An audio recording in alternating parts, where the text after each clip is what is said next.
Welcome to this talk about NewSQL. As you can see, the title of this talk is just a question, and we promise you to answer this question, and also to give you enough information to challenge our answer if you are not agree. So first, let's introduce ourselves. I'm Marc Bertomeu, software engineer working at ING Belgium.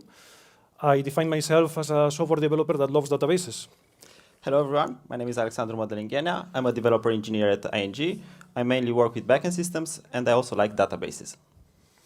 So to get started, first we thought that it would be nice to propose a definition of what a NewSQL database is.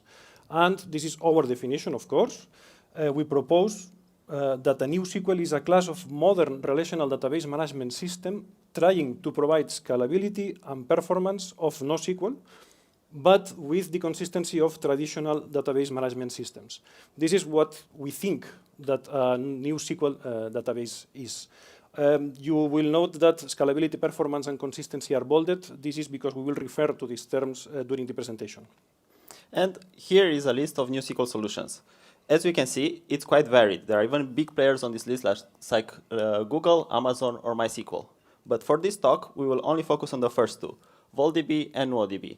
And we'll have a look at some of the mechanisms used to improve performance, scalability, and consistency. So let's start with VolDB.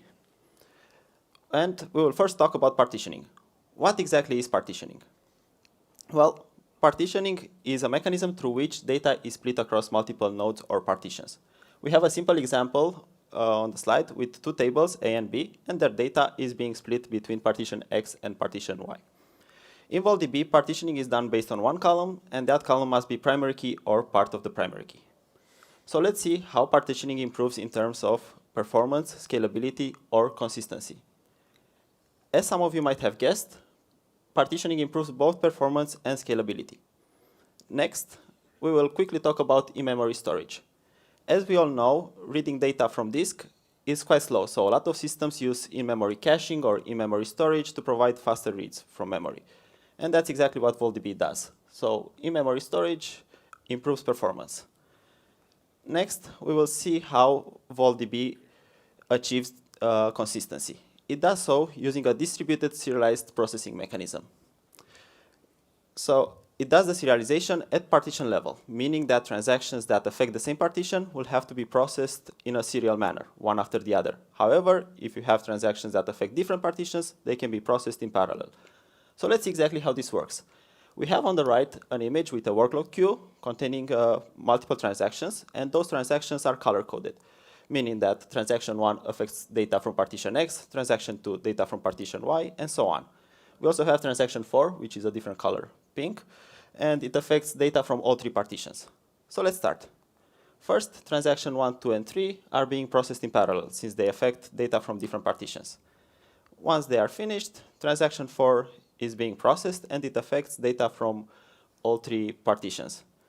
Keep in mind that if you have a lot of transactions similar to transaction 4, meaning transactions that affect a large number of partitions, performance might be impacted. So now transaction 4 has finished, and transaction 5 can be finally processed. By implementing this mechanism, VolDB also achieves timestamp ordering, meaning that older transactions have higher priority than newer transactions. And using this mechanism, VolDB does not need any locks, so no performance overhead from locks. And finally, deadlock is not possible in VolDB. So serialized processing, as we saw, ensures consistency, but also improves performance. The last mechanism that we're going to talk about for VolDB is replicating tables. In VolDB, table replication is possible, meaning that tables can be replicated across all partitions for faster reads of data from replicated tables. We have a simple example on the slide with table C being replicated across all three partitions. And best candidates for table replications are tables that have a lot of reads and very few and rare writes. So table replication improves performance. One last thing to note regarding VolDB is the fact that even though it implement most of the SQL functionality, it does not implement foreign key constraint or auto-increment. So if you really need foreign keys to be enforced or auto-increment, well, maybe VolDB is not the best choice for you. So now it's time to introduce NewODB. Why we choose this database? We choose because it's quite different than VolDB, and there are quite representative or meaningful differences between these two databases. First, partitioning. Partitioning, it's quite a simple mechanism, so you define based on a column a list of ranges or a list of values, and the data it's spread across the partitions based on the range or the list of values. Before we saw VolDB that you just define a column and magic happens. So here you have some degree of definition. So you define how the data is partitioned. The interesting part of NewODB is the partitioning architecture. The partition architecture is, the key concepts are storage groups, partitioning, partitions itself, files, and the storage manager service. For example, here we have a distribution of this deployment, a possible deployment with 2 partitions, 2 storage managers, just grouped in a storage group, and 3 files that also belong to the same storage group. This will be a high concurrent setup for 2 partitions spreading the data across 3 files. And also you have 2 storage manager services to persist the data. The storage manager service is the service on charge of persisting the data. This configuration can be changed also at runtime, so you don't need to any outgauge if you want to change the configuration depending on what you need. This will be another proposal just for a high volume but low concurrency. We think that this way of dealing with partitions improves performance and scalability. In terms of consistency, there is no penalization, indeed, but as long as there is no improvement, we just decided to remark performance and scalability. Another difference between NewODB and VolDB is the transaction management. NewODB implements multi-version concurrency control. Don't get confused with model view controller. It's really easy to make a mistake. Which is quite easy mechanism. So you have a persisted value, and when you have concurrent transactions, you store multiple versions or additional versions to this persisted value. Then, if you have a conflict or you have some concurrency, you decide what's the winning partition, what's the winning transaction for the read or for the write, depending on the timestamp. This also needs high precision of clock synchronization of the nodes, because in case of a conflict, you will have to decide what's the valid value for this transaction. So note the difference. Before we saw a big FIFO spreading the transactions across multiple single-threaded partitions, and now we see that we can have concurrent transactions in parallel, just trying to modify one record. Multi-version concurrency control allows different levels of transaction isolation, so you can start a transaction consistent read or read committed. Also, different drivers support different isolation levels. Transactions can be optimized for read-only or read-and-write, which is also a nice feature, not available in all NewSQL databases. Multi-version concurrency control means that readers do not block writers. That's one of the main features of this way of dealing with transaction management. Writers do not block readers, but, of course, deadlock is possible. So before, deadlock was not possible. Now, deadlock is possible. This slide is to take away. I'm not going to dig into the details of this slide. We will share the presentation. You can download. This is a deadlock in NewODB. Okay? You can try to reproduce it yourself, or you can just check it in the slide. The important thing to note, the concept is deadlock is not bad itself. It's just a consequence of a powerful transaction management. If you work in a single-threaded programming language, of course you won't have deadlocks, but you won't have the capacity to work in programming parallel, to do parallel programming. If you work in a multi-threaded language, you will have to deal with race conditions, deadlocks, but you have the possibility to work with some degree of parallelism. Last feature of NewODB is that allows unique secondary indexes, which is something that not all NewSQL databases allow. This is another degree of consistency that you can get from the database. And we think that this multi-version concurrency control and consistency itself increase performance and scalability.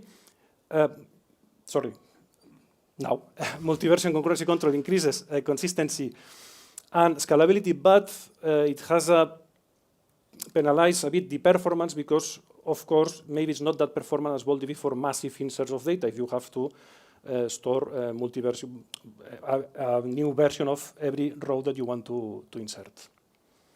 So we saw some really cool implementations of NewSQL, but like everything, they have some limitations. First of all, they might be overkill for some applications. NewSQL solutions are complex distributed systems, so if you don't need the majority of their features, maybe have a look at traditional relational databases or NoSQL solutions.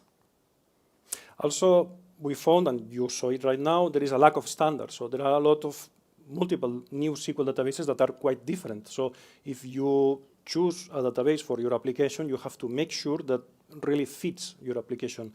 And if you want to change this database to another database, it can be painful.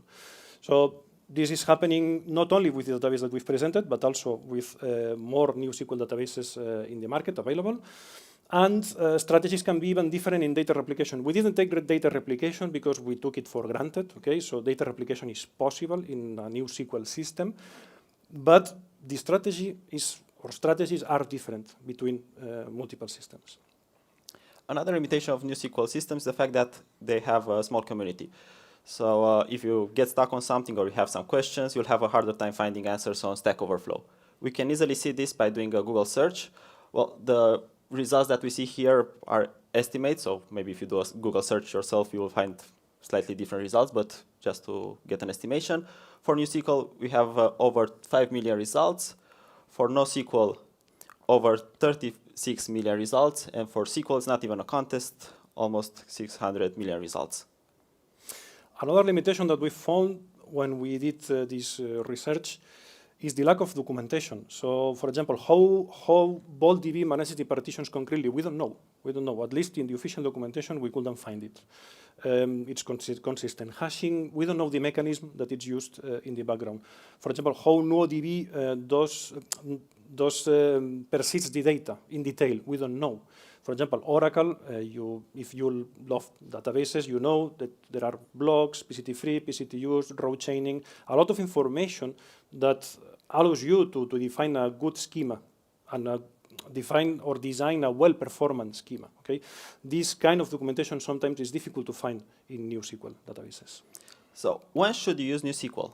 In our opinion, the best use case for using NewSQL would be when you would have large amounts of data, high volume of transactions per second, and your model would be a good match for the relational model, meaning low impedance mismatch with tables, columns, and rows.